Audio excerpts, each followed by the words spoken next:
Never dispute a collection until you watch this full video because there are 10 laws that's going to help you knock the credit bureaus out.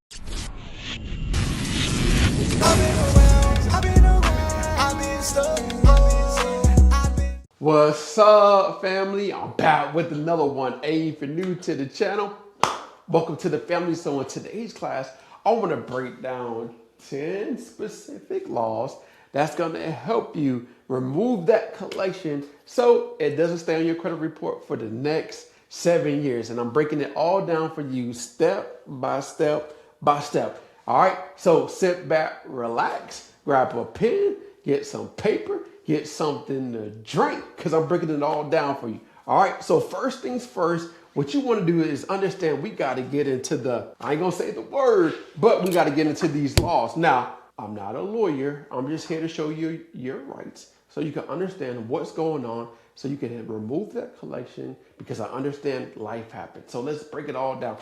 The first law you want to know is this one right here, 15 USC 1681B, permissible purpose. Now, there's a list, you probably are unaware, there's a list of collections that are not allowed to be reported. The FTC bans some collection agencies, and if they're on that list, that means technically they're not supposed to be reporting to Experian, TransUnion, and Equifax.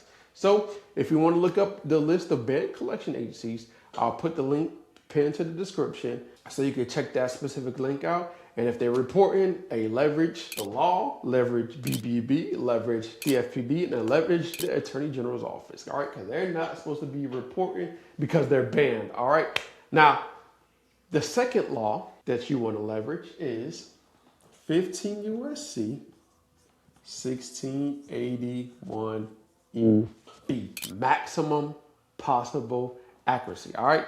Now, if you look up that specific law, all right, because I'm going to read it word for word for you so you can understand. Accuracy of report.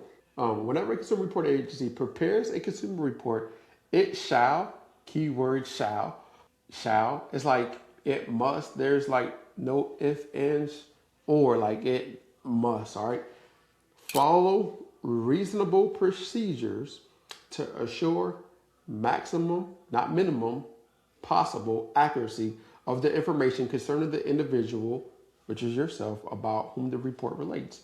So maximum, they didn't say no minimum possible accuracy. It says maximum possible accuracy. So what does maximum possible accuracy looks like?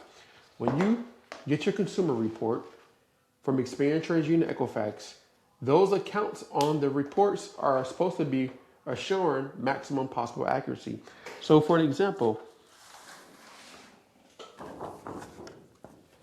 the open, like when you have your account, all this information and payment history is supposed to be correct. If it's not correct, it's violating that specific law, this specific law. So by it violating that specific law, it gives you leverage to remove the collection from your credit report, all right? Now, the next specific law that most people don't know exists is 15 USC 1681I5. Now, I'm not going to read over every specific law, but with that specific law, when you send a letter to Experian, when you send a letter to TransUnion, when you send a letter to Equifax, they're supposed to do a reinvestigation. And when they do a reinvestigation, they're supposed to either modify the account or they're supposed to remove the account from the report. Now, 9 times out of 10, they either remove it and they don't modify it. What I mean by modify it, they're supposed to update the balance, they're supposed to update the dates, they're supposed to update the payment history, and if they don't do those certain things, they're in violation of this law.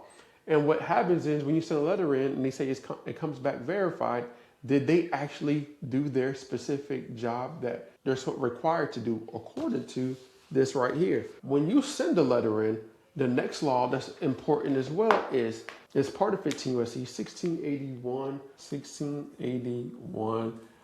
It's like IAB3, something like that. But it's the one saying like, if you send a letter in, don't send another letter in because they're going to have 15 additional days to reinvestigate whatever account you have that you disputed. So just wait for the reinvestigation to come back. Okay, this is very important. It gives them more time, additional time, if you send another dispute in based on the same account that you're disputing.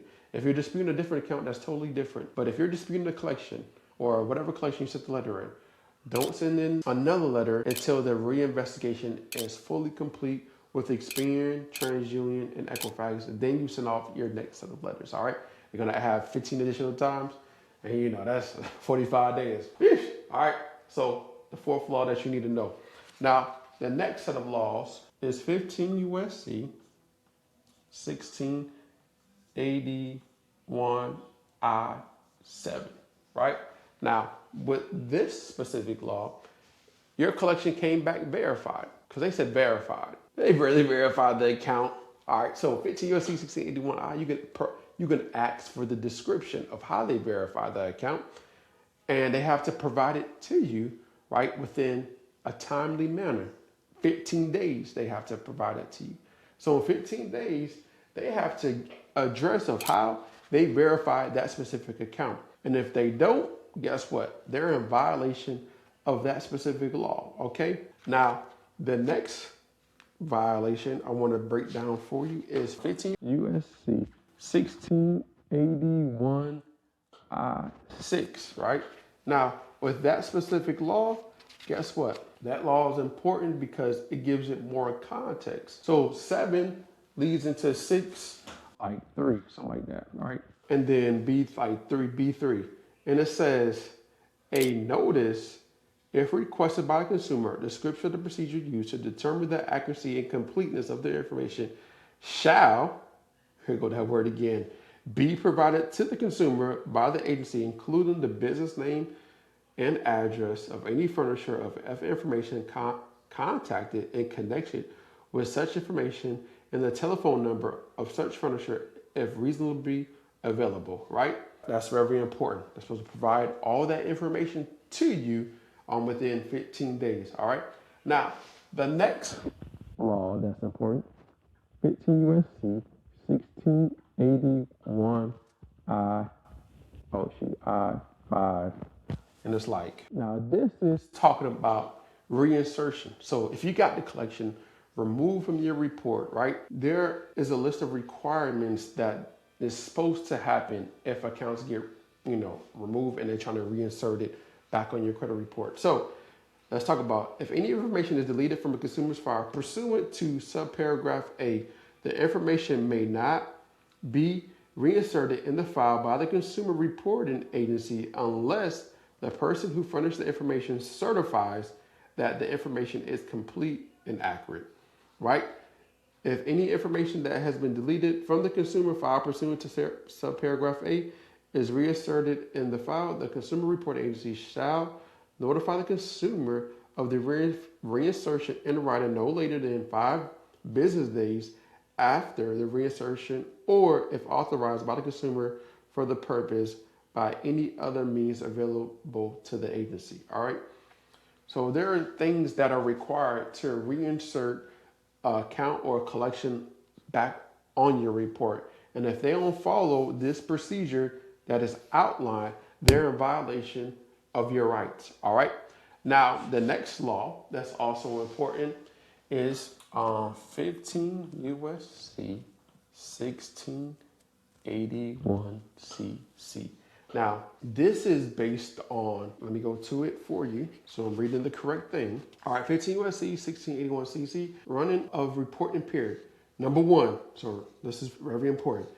The 7-year period referred to in paragraph 4 and 6 of subsection A shall begin with respect to any delinquent account that is placed for collection internally or referred by a third party, whichever is earlier, charged to profit and loss, or subject to any similar action upon the expiration of the 180-day period, beginning on the date of the commencement of the delinquency, which immediately preceded the collection activity, charged to profit and loss, or similar action. All right. Now, this law is important because a specific account cannot stay on the report longer than the 7-year period based on this, right? It's being reported incorrectly. And if by it being reported incorrectly, that means the date of that specific is going to allow that account to stay on your credit report longer than what it should be, which is a violation of this specific law. Now, the next law that's very important for you is 15 USC 1692C as well, communications. So this is based off of the Fair Debt Collection Practices Act. Now, with that specific law, it's very important how collection agencies communicate. They're required by law to communicate with you basically during business specific hours, right? If they contact you before a specific time, that's a violation. If they contact you after a specific time, that's a violation. If you tell them this is not a good time to contact you and they contact you again during that specific time, that's a violation. You tell them, I refuse to pay this debt in writing, a text message, an email, a call, and they contact you after you say that phrase, you can sue them. I know it sounds crazy, but yes, you can sue them. All right, so the next law that you can leverage is 15 USC 1681 S-2B. All right. Now, with that specific law, all right, we can go to B, responsibility of furnishers of information to consumer reporting agencies. All right. Now, if we go down to B, right, reported information after notice and confirmation of errors, right? A person shall not furnish information related to a consumer to any consumer reporting agency if, number one, the person has been notified by the consumer at the address specified by the person for such notices that the specific information is inaccurate and the information is in fact inaccurate, right? So when you have your report, it's inaccurate and they still continue to report in violation, all right? So with all these specific laws, you can leverage to get that collection, that charge off, or any other negative account off your report. Now, a charge off, you can't use, the Fair Debt Collection Practices Act. But there are other laws that you can leverage to help you get accounts removed from your report. Now, if you want my assistance and more help and guidance of fixing your credit, and you want to be a part of a community that is around like 1,600 members going on the same path you're going on, trying to get their credit right so they can get a house or get funding, or maybe they want a brand new car, hey, join the school community. You can get a 7-day free pass. You can try it out, see if you like it. Link is going to be pinned to the description and pinned to the comments. Thank you. I appreciate you. And I'll see you inside the community.